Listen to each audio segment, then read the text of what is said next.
पिछले भाग में हमने अंतर्राष्ट्रीय विधि के अंतर्गत जो राज्यों की मान्यता जो विषय है उसका अर्थ और उसकी परिभाषा को समझने का प्रयास किया था।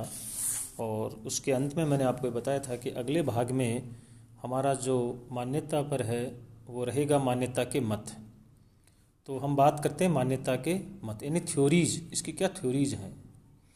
मान्यता के विषय में दो मुख्य मत हैं, एक निर्माणात्मक मत है और एक है उद्घोषणात्मक यानी प्रमाणात्मक मत। निर्माणात्मक मत पहला और दूसरा है उद्घोषणात्मक यानी प्रमाणात्मक मत। सबसे पहले हम बात करेंगे निर्माणात्मक मत की। इस मत के अनुसार मान्यता द्वारा ही राज्य राष्ट्रत्व को प्राप्त करता है तथा उसे अंतर्राष्ट्रीय क्षेत्र में अधिकार प्राप्त होते हैं।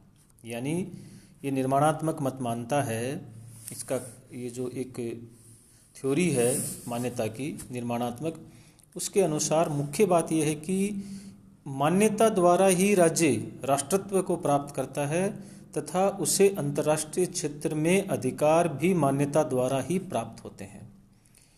मान्यता वह प्रक्रिया है जिसके द्वारा राजनीतिक समुदाय अंतर्राष्ट्रीय विधि के अंतर्गत राष्ट्र के परिवार का सदस्य बनकर एक तरह से अंतर्राष्ट्रीय व्यक्तित्व प्राप्त करता है। यानी मान्यता की प्रक्रिया द्वारा ही वह अंतर्राष्ट्रीय विधि के अंतर्गत राष्ट्रों का जो परिवार है उसका एक सदस्य बनता है और सदस्य बनकर क्या प्राप्त करता है? एक अंतर्राष्ट्रीय व्यक्तित्व को प्राप्त करता है।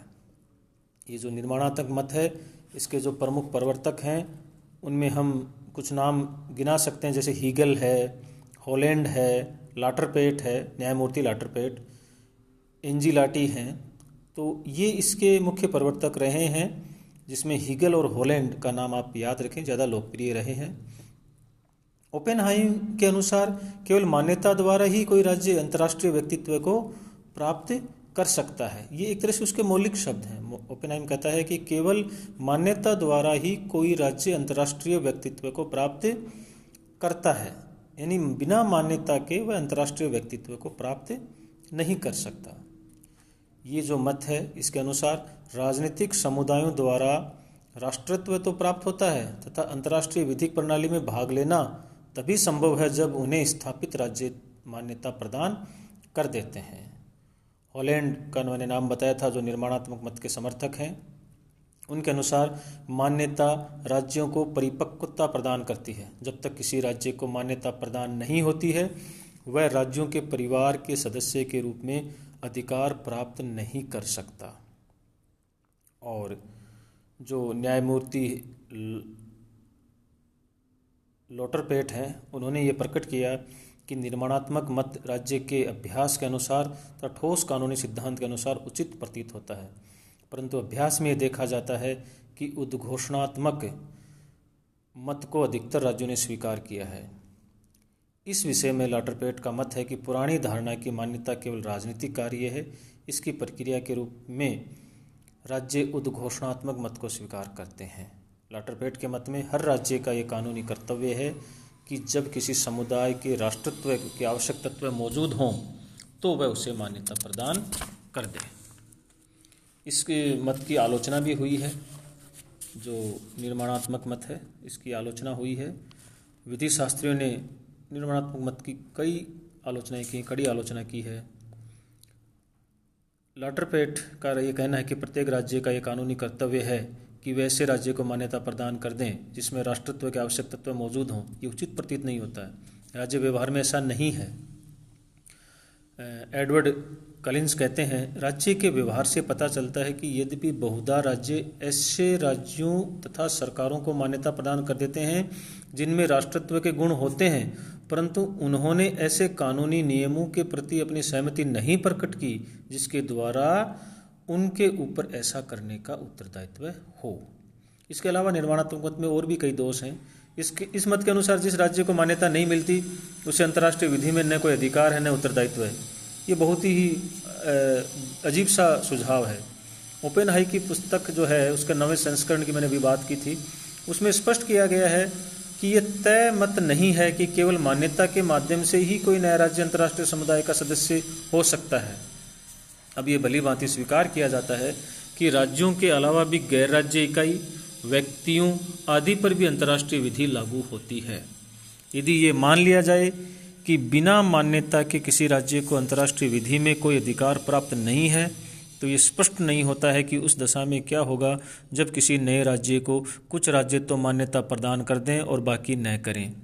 चीन तथा बांग्लादेश इसके प्रमुख उदाहरण हैं। चीन को बहुत समय तक अमेरिका तथा बहुत से पश्चिमी देशों ने मान्यता प्रदान नहीं की, यद्यपि चीन में राष्ट्रत्व के सभी आवश्यक तत्व मौजूद थे। ये कहना कि चीन को अंतर्राष्ट्रीय विधि के अंतर्गत अधिकार प्राप्त नहीं थे, ये उचित नहीं है। इसी प्रकार बांग्लादेश को प्रारंभ में भारत तथा कुछ और देशों ने ही मान्यता प्रदान की थी, परंतु कुछ पश्चिमी राज्यों ने काफ़ी समय तक मान्यता प्रदान नहीं की। कुछ लोगों ने ओपेनहाइम का नाम गलत ही निर्माणात्मक मत में मानने वालों की कोटि में रखा। वास्तव में ओपेनहाइम ने स्वीकार किया है कि मान्यता निर्माणात्मक तथा उद्घोषणात्मक दोनों ही है। उसके अनुसार यह है एक विद्यमान तथ्य की उद्घोषणा करती है तथा प्रकृति में निर्माणात्मक है। तो ये बात हुई हमारी निर्माणात्मक तत्व की। और अब हम बात करेंगे जो दूसरी थ्योरी है, उद्घोषणात्मक मत। इस मत के अनुसार राष्ट्रत्व या किसी नए राज्य सरकार की सत्ता मान्यता से पहले ही उपस्थित रहती है तथा वह मान्यता से स्वतंत्र होती है। इस मत के अनुसार मान्यता क्या है, केवल औपचारिक अभिस्वीकृति है। यानी राज्य सरकार की जो सत्ता है वो मान्यता से पहले उपस्थित रहती है और मान्यता से स्वतंत्र होती है। इस दृष्टि से मान्यता क्या हुई, एक औपचारिक अभिस्वीकृति है जिसके द्वारा एक स्थापित तथ्य को स्वीकार किया जाता है। मान्यता के द्वारा केवल ये घोषणा की जाती है कि कोई राज्य अंतर्राष्ट्रीय विधि द्वारा निर्दिष्ट राष्ट्रत्व तत्वों को से परिभूत है। इस मत के मानने वाले विधि शास्त्रियों में जैसे हॉल है, वैगनर है, ब्रायडली है, पिटकोवेट है, फिशर है, ये सब मुख्य हैं। हॉल क्या कहते हैं? प्रोफेसर हॉल के अनुसार कोई भी राज्य राज्यों के परिवार का सदस्य अधिकार के रूप में तब बन जाता है जब उसे राष्ट्रत्व को प्राप्त कर लिया जाता है। पिटकोवेट कहते हैं कि यह एक तथ्य तथा वास्तविकता का विषय है। उनके अनुसार यदि किसी राजनीतिक समुदाय में वास्तव में राष्ट्रों के आवश्यक तत्व हैं तो औपचारिक मान्यता उसके अंतर्राष्ट्रीय विधि में अधिकार तथा उत्तरदायित्व प्राप्त करने के लिए एक आवश्यक शर्त नहीं होगी।